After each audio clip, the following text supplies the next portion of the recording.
Sí, se escucha. Vale, gracias. ¿Logran ver mi presentación? Sí, Excelente, gracias. Deberían tener en pantalla algo que dice más sobre el diseño de la investigación.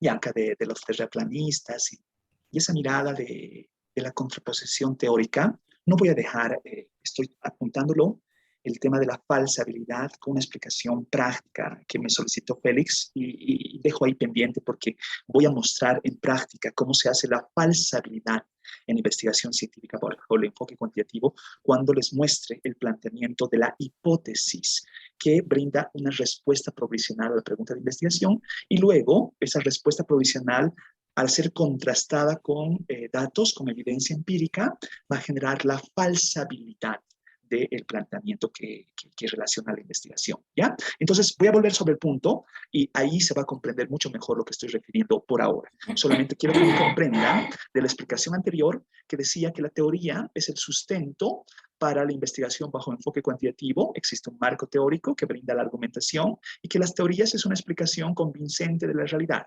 No existe una teoría absoluta, no existe una teoría que esté escrita en piedra. Todas las teorías son provisionales y eventualmente pueden ser reemplazadas por mejores explicaciones de la realidad. Lo que hemos hecho hasta ahora es hacer una elección temática donde ustedes libremente han elegido en la actividad 1 a 3 un tema de su predilección. Sin embargo, les sugería, por propósitos prácticos, puedan concentrar su tema de investigación en uno que sea de carácter social, para empezar, sabiendo que la investigación social va a ser solamente abordar esa parte de la realidad construida por el hombre, y tampoco sería toda la realidad social, sino tratar de, por una mirada de pertinencia, dada la maestría que estamos cursando, relacione la parte de la realidad educativa, incluso más específica, tratar de vincular la investigación con una mirada de educación superior. No es toda la educación, sino en nuestro sistema educativo boliviano, pensar solamente que el subsistema que vincula a la educación profesionalizante, la educación superior, ¿cierto? Entonces, así ustedes han planteado su actividad 1 a 3, teniendo una elección, ¿cierto?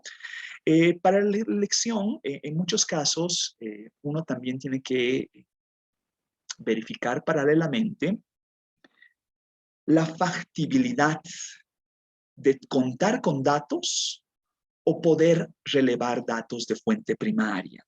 Si resulta que hay una investigación bajo el enfoque cuantitativo que por razones diversas no pueda levantar datos, no pueda a través de la elección de las diferentes unidades observacionales hacer consulta y poder recibir los datos que van a ser cuantitativizables de estas unidades observacionales, es una investigación que no se va a poder realizar, ¿no es cierto? Entonces, es un elemento fundamental de poder referir, ¿cierto? Ya decíamos en las primeras sesiones que la elección temática va a dar cuenta de una revisión inicial, que es somera, que es muy por encima, que me va a dar cuenta de cuál es el tema que yo voy a estudiar, ¿no es cierto? Entonces, esta revisión inicial no es la construcción del marco teórico o la generación de un estado del arte todavía, sino es una revisión en cierta tente. Hemos relacionado de que existe una problematización que da cuenta justamente de ese contraste, esa contraposición. Recuerdan el tipo ideal de lo que es versus lo que debería ser, y a partir de ello emergen ciertas cuestionantes que pueden ser traducidas, en una pregunta de investigación. En el enfoque cuantitativo, la pauta que les decía, para permitir el contraste a través de evidencia empírica, es que dentro de la pregunta de investigación se pueda identificar el objeto de estudio y dentro del objeto de estudio debería relacionar al menos dos o más variables. La pregunta, y con esto, bueno, esto voy a ir después al siguiente punto. ¿Qué entendíamos por una variable? ¿Qué decíamos que era una variable antes de venirnos a este nuevo año? ¿Qué debo entender por una variable? ¿Qué es una variable? ¿Recuerdan? ¿Recuerdan del ejemplo que les daba de edad, sexo, peso, talla? ¿Qué es una variable? Algo cuantificable. Ya es cuantificable, pero ¿qué más? ¿Qué Que más debe varía, incluir? ¿Perdón? que varía Que varía, excelente, que varía. ¿Varía entre qué? entre distintos valores. Entre distintos valores, ¿entre quiénes entonces? Vamos al ejemplo de la edad como una variable, ¿no es cierto? Yo les decía, ¿por qué la edad termina siendo una variable?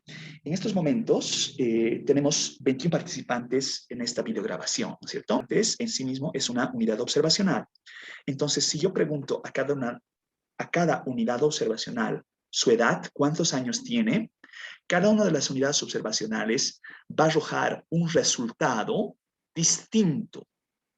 Entonces, se convierte en una variable porque la función de respuesta arroja diferentes cuantías, diferentes resultados entre las múltiples unidades observacionales que componen esa consulta, ¿no es cierto? A eso refiero con una variable. En el chat me dicen algo más, ¿no? Me dicen, variable es un atributo valor. Variable es una palabra que representa a aquello que varía o que esté sujeto a algún tipo de cambio. Nelva me dice será distinto, Claribel me dice un carácter variable entre una población. Ya. ¿Qué pasaría si resulta que por azares del destino, resulta que en este grupo de participantes del módulo de métodos cuantitativos, todos tienen 25 años de edad? Y pregunto a cada uno de ustedes, ¿no? ¿Qué edad tienes? Y me dice 25. Pregunto a la siguiente persona, me dice 25. Pregunto a la siguiente persona, me dice 25. Esa variable se convierte en una constante. Y en el enfoque cuantitativo, dentro del objeto de estudio, no se puede trabajar con constantes, se tiene que trabajar con variables, entendiendo que la variable es aquel atributo, característica, cualidad, que arroja múltiples resultados entre las diferentes unidades observacionales. Ya hablábamos de diferentes tipos de variables y vamos a otra vez retomar sobre este concepto. Sigo entonces. Ya. La pregunta de investigación, que tiene un objeto de estudio al interior de esta pregunta, ¿no es cierto?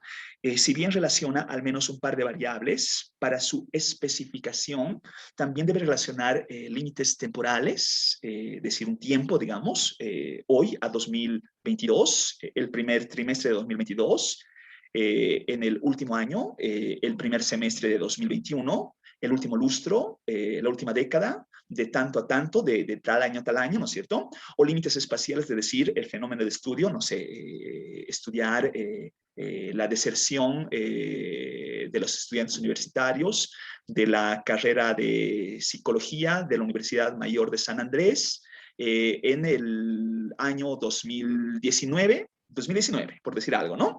Y por supuesto, debe ser clara la unidad observacional. Entiéndase que unidad observacional es aquel ente, persona, grupo de personas, individuos, conglomerados, empresas, hogares, ¿no es cierto?, países, del cual yo extraigo el dato, ¿no es cierto? Entonces, una unidad observacional, como les decía, es aquel ente del cual yo voy a extraer el dato. En el ejemplo que les daba de la variable participantes, personas, individuos, ¿no es cierto? Yo extraigo de cada unidad observacional una variable que me van a dar múltiples resultados entre las diferentes unidades observacionales. También he planteado una justificación que es una explicación de por qué voy a realizar la investigación personalísima, de relacionar sus motivaciones de por qué realizar esta investigación, que puede ser la motivación, la curiosidad, lo que ustedes vean conveniente, pero las tesis generalmente estilan, ¿cierto? Pero ese es va para otro momento. En este momento no requerimos ser más extensos. Sobre el problema de investigación está al menos dos variables. Una variable Y, que sea conocida como una variable dependiente, y un conjunto de variables de ciertos determinantes que hagan de la variable dependiente.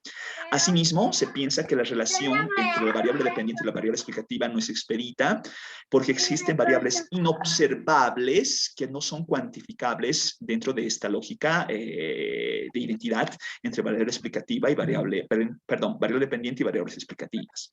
Entonces se piensa que la variable dependiente está en función de, eso se indica la f de x, ¿cierto? En función de variables explicativas más un componente inobservable. Perdón, ¿alguien tenía alguna consulta? Le escucho, por favor. ¿Maguiber me decía algo?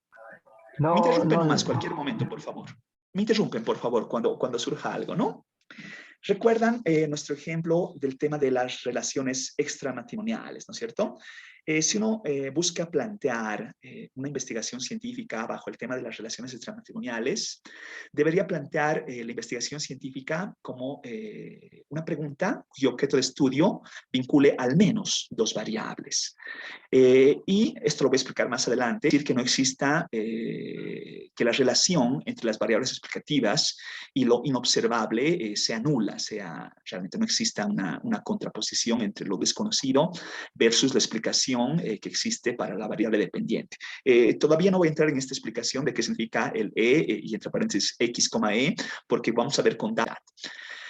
El ejemplo de las relaciones extramatrimoniales, uno podría plantear cómo relaciona, cuáles son las causas de las relaciones extramatrimoniales, la frecuencia de las relaciones extramatrimoniales, y como variables explicativas podrían tomar en cuenta razones personales, como posiblemente el grado formativo, el sexo, el número de hijos, una percepción de felicidad del matrimonio, y podría plantear una pregunta que diga más específica, ¿no? De si las causas personales podrían ser un determinante para existir relaciones extramatrimoniales. Entonces, uno podría, entre estas causas personales, por ejemplo, relacionar que personas con menor nivel formativo podrían tener mayores relaciones, ser más proclives a tener mayor número de relaciones extramatrimoniales y buscar contrastar con evidencia empírica si esta relación se corrobora, ¿no es cierto? Esa puede ser una forma de plantear la investigación científica bajo esta lógica, ¿no es cierto? Ahí les pongo el planteamiento de operativo de cómo se podría contrastar este tipo de relaciones. Pongo como de variable dependiente las relaciones extramatrimoniales, que estaría en función del número de años de estudio, ¿no es cierto? Más un término de error. ¿Qué quisiera decir con este planteamiento analítico? Podría plantear como una hipótesis, es decir, a menor número de años de estudio, mayor frecuencia de relaciones extramatrimoniales. Ahora, ¿solamente las relaciones extramatrimoniales dependerán del número de años de estudio? Por supuesto que no. Existirán otras muchas variables que den cuenta de este término de error que represente el conjunto de variables inobservables que expliquen en menor o mayor grado la variabilidad de la frecuencia de relaciones extramatrimoniales. Todo ello lo vamos a ver con cifras y se va a entender mucho mejor. Sí, perdón, ¿alguien me decía algo? ¿Maguiber me dice algo? ¿O alguien? A ver, voy a ver chat, por ahí hay algo que me están relacionando y yo no estoy prestando atención, mil disculpas. No, seguimos con las intervenciones de las variables. Ya, a ver, vuelvo. Esquematizando lo que hemos hecho hasta ahora, el planteamiento del tema problema, pregunta, justificación, y ahora lo que he tratado de explicar con ese relato de la teoría, va a generar un marco teórico y que eventualmente va a devenir en un marco conceptual que se los explico en un momentito más. El alcance y el tipo de investigación en el enfoque cuantitativo va a dar cuenta de lo que en investigación científica bajo el enfoque cuantitativo se conoce como un protocolo. Cuando ustedes hagan su primera defensa de su tesis de maestría, una vez acabados sus 5 módulos de metodología de la investigación, 1, 2, 3, 4, 5, los que les va a tocar es hacer una defensa de su perfil de tesis, ¿no es cierto? Ese perfil de tesis mínimamente debería contener estos elementos que les estoy esquematizando en pantalla, ¿no? Generalmente, como decía, se estila hablar de protocolo, pero en este caso el equivalente va a ser hablar del perfil de tesis, ¿ya? Sobre el marco teórico, comprende una revisión de toda, y ahí realmente remarco la palabra toda, la información documental existente respecto del objeto de estudio. En algunos casos, parte del marco teórico comprende la generación de un estado del arte. Ahora, la gran pregunta que siempre me suelen hacer, ¿Marco teórico es lo mismo que estado del arte? Mi respuesta es no. Y una de las actividades que tengo planeada es el que ustedes puedan hacer una distinción clara entre marco teórico y estado del arte. Y les voy a brindar un apunte para ello, ¿no?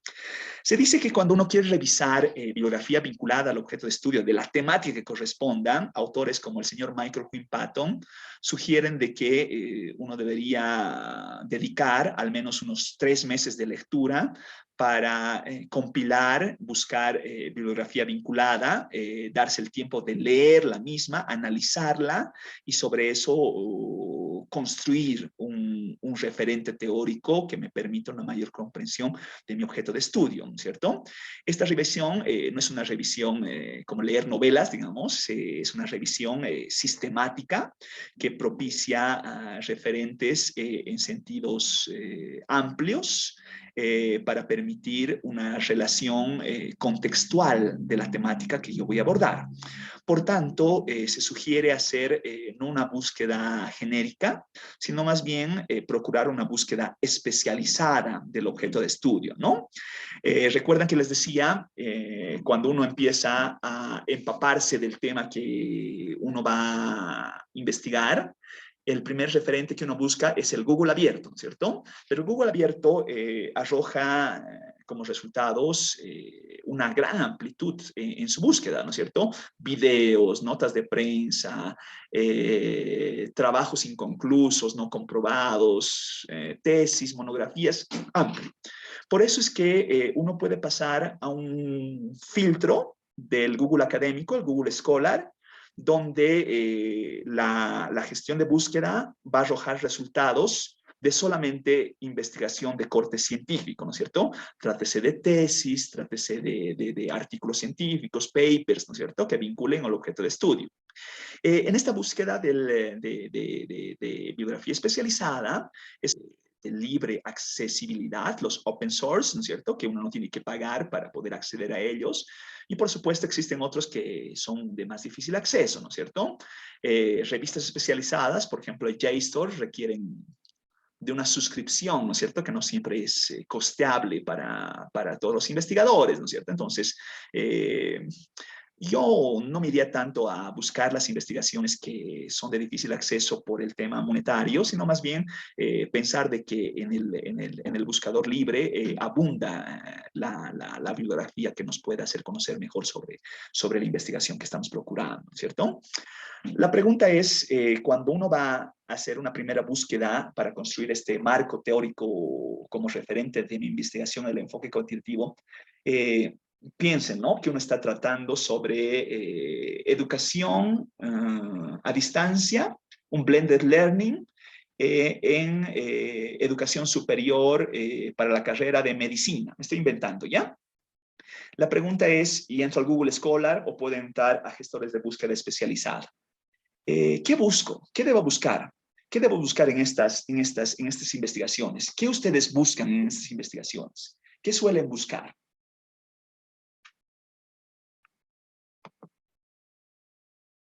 ¿Qué buscarían?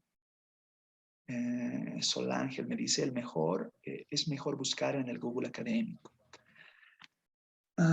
Así como el Google académico, existen también otras búsquedas especializadas. Nikki me dice, tesis busco, ¿no? Ya, pero si fuera una tesis, ¿qué hago con las tesis? ¿Las leo íntegras? ¿Cuál es la principal pauta que me permite ver de qué trata un documento? El índice es un buen referente. Todas las investigaciones tienen índice, algunas pueden prescindir de ella. El abstract, eso me gusta más, ¿no es cierto? ¿Qué es el abstract? ¿Qué hace el abstract? El resumen.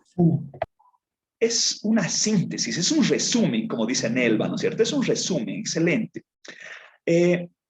Generalmente, los artículos científicos, en su estructura, tienen una composición de introducción, materiales y métodos,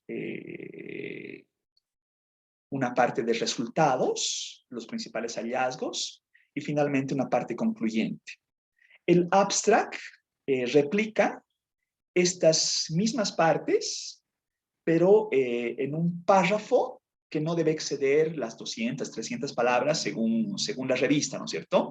Entonces, el abstract, el resumen, en cierta forma está condensando lo que compone la investigación, ¿no es cierto? Desde la forma como se lo hizo, el abordaje metodológico, hasta las conclusiones arribadas, ¿no es cierto? Entonces, un buen ejercicio para conocer si la investigación es de nuestro interés es revisar el resumen, revisar el abstract, ¿no es cierto?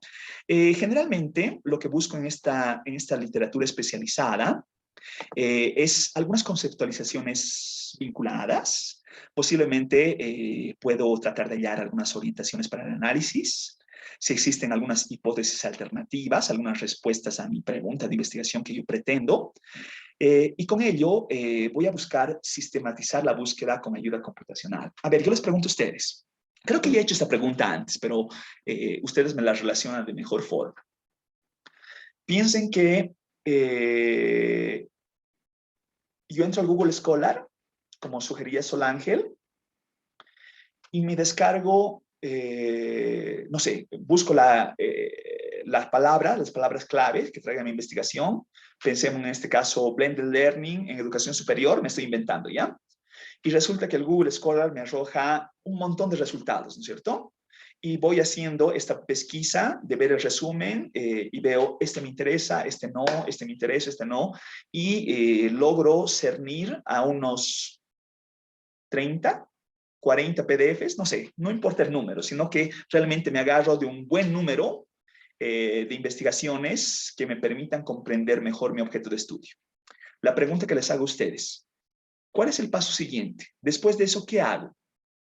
¿Qué hacen ustedes o qué deberían hacer ustedes? ¿Cómo construyo ese marco teórico?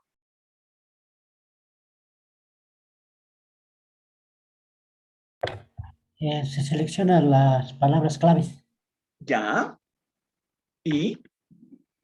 y busco eso en los libros o en las tesis, en los documentos. Fabuloso. ¿Y de ahí qué hago? ¿Cómo empiezo a redactar las cosas? Bueno, ¿Cómo yo construyo? Sí, adelante, por favor. primero me construí como un bosquejo, un índice, digamos, de mi marco teórico para Ya. que mis conceptos también sean ordenados, digamos, ¿no? Con varios subtítulos y varios subtítulos de diferente rango, digamos. Y luego empiezo a leer qué dicen los otros textos respecto a cierto punto, ¿no? Respecto a ese subtítulo que voy a escribir. Entonces, yo recuerdo que bajé, por decirle, unos 10 PDFs de eso, entonces empiezo a leer si hay algo interesante, si hay algo que se relaciona, si hay algo que se puede aplicar, porque a veces con una leída rápida uno piensa que puede sacar mucha información de ese texto, pero resulta que cuando ya lo lee con más calma no le sirve mucho, entonces ahí empiezo a descartar también y así a llenar en ese orden, a llenar mi índice que me hice sobre el marco teórico, por ejemplo, algo así. Sol Ángel, ayúdame un poquito más, por favor. El punto es el siguiente. Haga de cuenta, seguimos su recomendación, ¿no?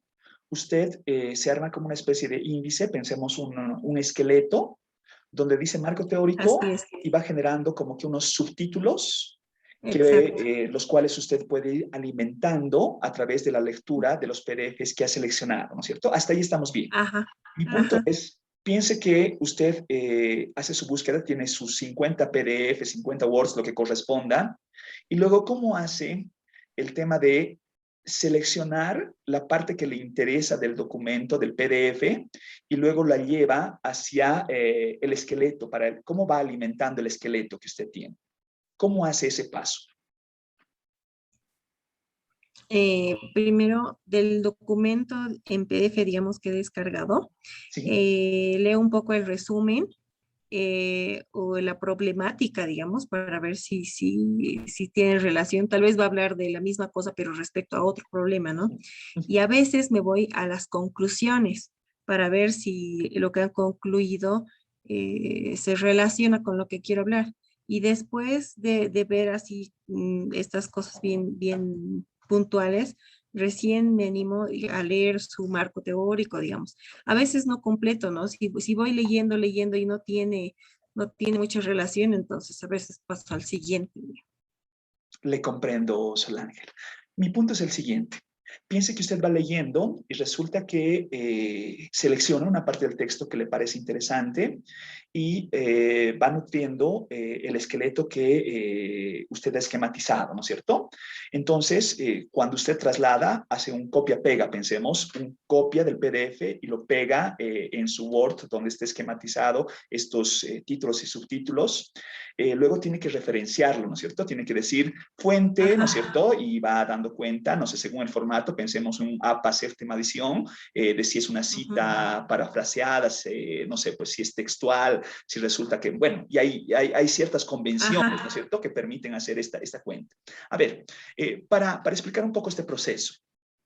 Este proceso, para que pueda ser una revisión sistemática, ahora existen mucha instrumentación con la ayuda computacional que me permiten, que deberían permitirme el poder auxiliarme de una manera automatizada todo este proceso y no hacerlo tan artesanal. No es que esté mal, no es que esté mal el hacerlo así intuitivamente como lo estamos relacionando, pero siempre hay, a través de un programa como los que les refiero ahí, el Atlas T, el MaxQDA, el En Vivo, no sé si conocen estos programas, que me permiten hacer la reducción de data textual y me permiten pasar de sentidos máximos a sentidos mínimos propios de su investigación y de esa forma lograr la referenciación que permita adoptar las convenciones del formato que exige la estructura de redacción científica para su investigación.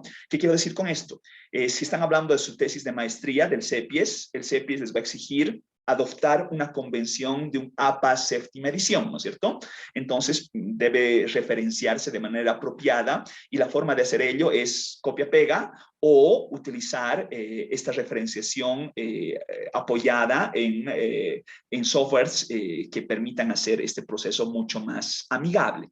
Así como existen paquetes que permiten la reducción de data textual, también existen otros paquetes de referenciación bibliográfica. No sé cuán familiar es para ustedes el Mendeley, el RefWorks, el EndNote, el Zotero, muchos, ¿no es cierto? Realmente existe una gran cantidad. En el contexto internacional, este tipo de paquetes es parte de la función de producción de la investigación científica, ¿no es cierto? Es decir, ya no estoy pensando en el investigador de la vieja guardia, que resulta que va a una biblioteca y agarra los 5 tomos de la enciclopedia de no sé qué y no sé cuánto, y luego hacen cartoncitos, fichas bibliográficas. He visto que todavía hay colegas que hacen ello, pero ahora todo es digital, ¿no es cierto? Todo es tecnológico, ¿no es cierto? Por tanto, esa búsqueda ya no es la biblioteca, sino existe la biblioteca virtual, existe el Google Scholar, existen revistas especializadas que dan cuenta de tesis, de ensayos, de áreas del conocimiento específicas que me permiten conocer a profundidad temas muy puntuales, muy particulares, y realmente la búsqueda se hace mucho más accesible mediante el Internet, ¿no es cierto? Pero eso no basta, sino lo que pasa es que una vez ya uno logra la bibliografía suficiente, esta debe tener un proceso de reducción de la data textual a través de paquetes, como les decía, el Apastilla, el MaxQDA, el En Vivo, el que corresponda, y luego generar esa convención de adoptar un formato de referenciación bibliográfica a través de otros paquetes computacionales, ¿no es cierto? Por ejemplo, si resulta que yo estoy jalando una investigación de Ausubel, ¿no? Y resulta que luego quiero referenciar en mi marco teórico, primero voy a hacer el proceso de reducción, de agarrar el PDF de Ausubel, seleccionar las partes que son de mi interés, y a través de conectar con un programa como el Mendeley, por decir algo, luego adoptar la referenciación dentro de mi documento, dentro de mi tesis, y que luego pueda generar la lista de todas las referenciaciones bibliográficas de manera automatizada, ¿no es cierto? Entonces, yo no quisiera ver en sus tesis de que estén haciendo el proceso realmente, el trabajo de relojero, de, no sé, poner Auswell, entre paréntesis, está escribiendo, ¿no? 1900, no sé cuánto, y pongan entre comillitas, están escribiendo, sino más bien a través de poder compilar todas sus referencias bibliográficas en un paquete como el Mendeley,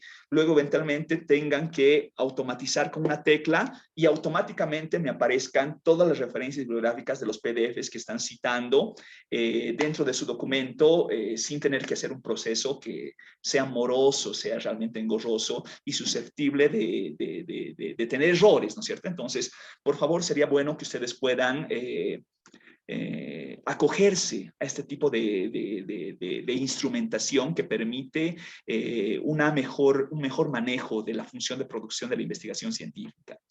Generalmente, bueno, esto lo digo por versiones anteriores a este módulo, a mí me designan como tutor, perdón, como docente del módulo que sigue, el módulo de investigación cualitativa.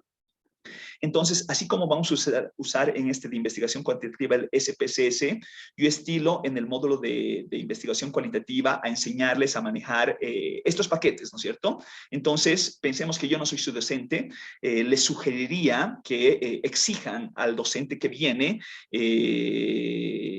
les enseñe cómo se hace el manejo de data textual, porque realmente es sumamente importante dentro de la función de producción, más a un nivel de formación de maestría, ¿no es cierto? Entonces, va a ser sumamente importante que ustedes puedan conocer este tipo de instrumentos. Estas aplicaciones permiten tener concordancia dentro del planteamiento investigativo y luego van a propiciar a la generación de un marco conceptual. El marco conceptual va a ser un pensamiento expresado en palabras que permiten un entendimiento, que logran la delimitación de la comprensión de las variables, una delimitación semántica, voy a hablar de eso en un momentito, que permite una operacionalización de los conceptos en variables cuantificables. A ver, explicaré esto y realmente me apena porque estoy con 3 o 4 minutos y no quiero dejar entrecortada la explicación. Entonces, por favor, concédanme unos minutitos más en el sentido de que si se me corta esta videograbación, voy a enviar un último link para que no deje la idea flotando, ¿ya? Quisiera realmente completar esta última idea y destinar los últimos minutos hacia la dirección del tema de la actividad que pretendía desarrollar el día de hoy.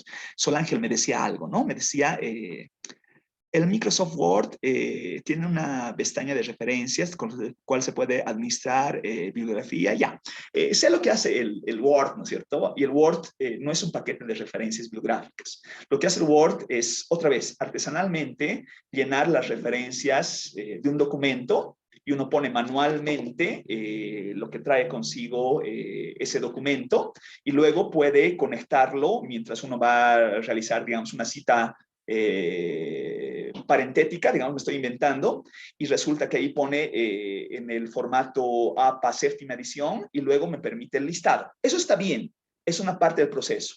Pero ¿qué es lo que hace el Mendeley?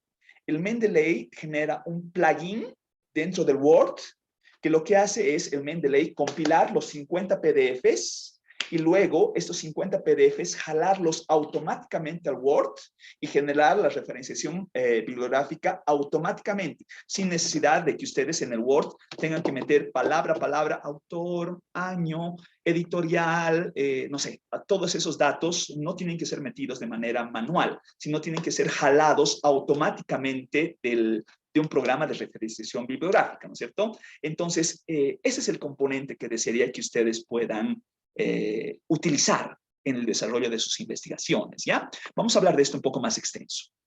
Estoy relacionando es que existe una gran necesidad de aclarar el significado de los términos que están al interior de su objeto de estudio. ¿Qué refiero con términos? Trátese de palabras, trátese de conceptos, trátese de categorías, símbolos, tecnicismos. Al interior de su objeto de estudio existen ciertas palabras, ciertos términos que dependiendo del contexto, dependiendo de la temporalidad, dependiendo de la investigación, pueden agarrar connotaciones diferenciadas. Y yo no puedo entrar en investigación científica en la subjetividad de entender una misma palabra, un mismo concepto con entendimientos diferenciados. Eso realmente es ambiguo, eso no lleva a una investigación científica. Y en la investigación social eso es bastante común.